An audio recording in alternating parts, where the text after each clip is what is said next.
Hi Kickstarters, I'm Fergus Urquhart, the founder of Black Owl Studios and the CEO and founder of Obsidian Entertainment.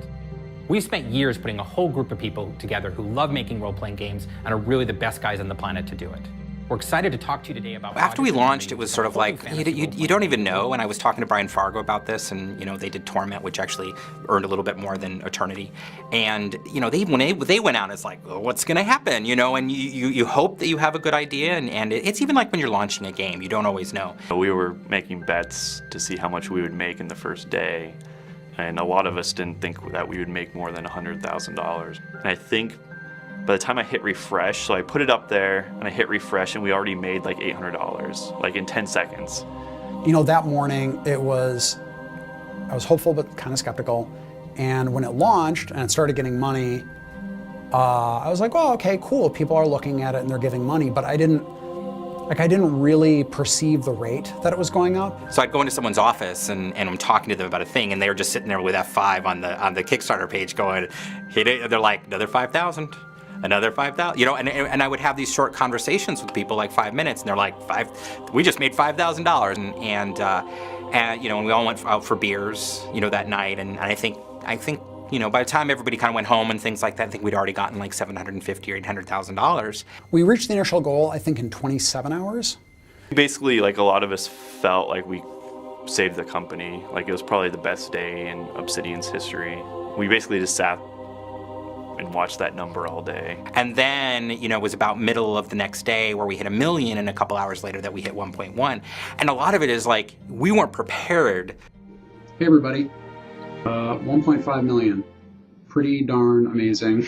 Thank you everyone who's contributed so far. Once we passed $2 million, I said, okay, we're really making this game and it's really gonna be pretty big. And the thing is, it had been kind of exhausting to that point, but it was not anything compared to what the next month was going to be.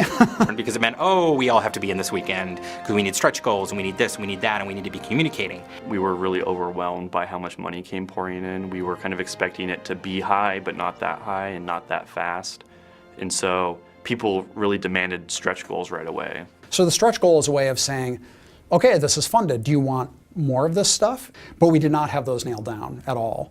So the next morning, got up, ate, went to work, and we all just got in the lounge and we're like, okay, I guess people want us to make this game. What else are they going to want us to make?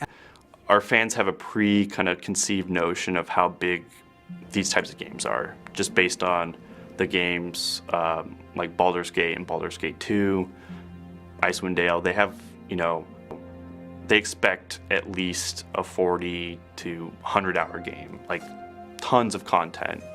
All of us were in a lot of ways scrambling. I mean, and hopefully what it looked like from the outside is that, wow, we had our crap together. On the inside, it didn't always feel that way. And people noticed. Like, some people would say, like, it sounds like you guys are just kind of making stuff up as you go along. And I'm like,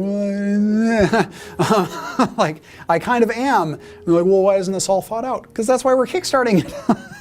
It was really learning every day, like how do you run a Kickstarter? Like, how do you run a campaign? Because that's ultimately what a Kickstarter is. Like, none of us have ever run a political campaign or anything like that, but it's almost, a Kickstarter is almost like that. Well, so normally if we were developing a game, we would develop the pitch and take it to the publisher, and then in pre-production, we have all that time in pre-production to think about all the details, and we can kind of ruminate on it. There's a luxury in Kickstarter. You don't have time to do that. It's pretty nerve-wracking. So usually when I design settings and I design worlds, I go at a very slow pace because I do things like write orthography for languages, like fictional languages.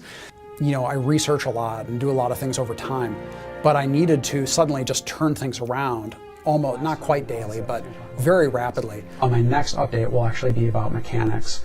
Today I wanted to talk about the souls and the technology stuff. So the final few days of the Kickstarter, we were pushing towards kind of the highest amount that a game ever made with Kickstarter. We made almost as much the last day as we made the first day.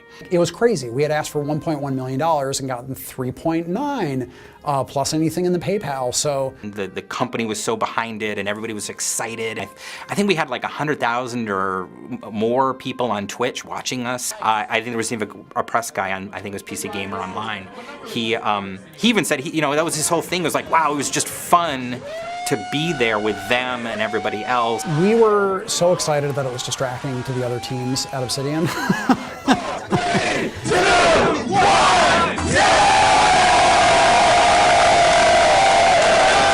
We weren't wondering if we were going to make our goal. We'd already made our goal. We'd already made our goal 3 times over, you know, and so everything at that point was just gravy, and it just meant we could make the game even better.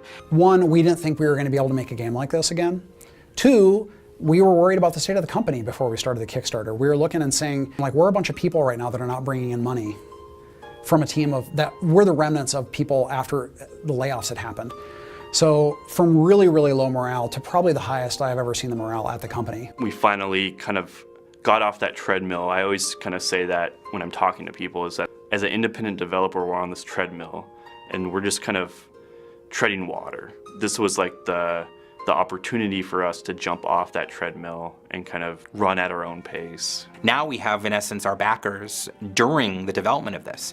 And it's serious to us because they've already given their money. You know, so we owe them. Like, it's our responsibility that we hold up our end of the bargain as much as we can. We're gonna see if we can do it. Yeah. There's a lot of pressure on us because I think, you know, we're an established company. Obsidian and our team has a responsibility to our backers and to Kickstarter and for the future of Kickstarter to actually produce a game that's good and produce something that people will enjoy so that people trust Kickstarter and people will trust us so we can continue working on games like this. You know, it's all on us right now. It's, you know, there's not a publisher involved. There's not a whole lot of outside influences involved. It's our game. It's our time to shine. So it's, you know, it's our time to step up to the plate and make sure that we can hit a home run.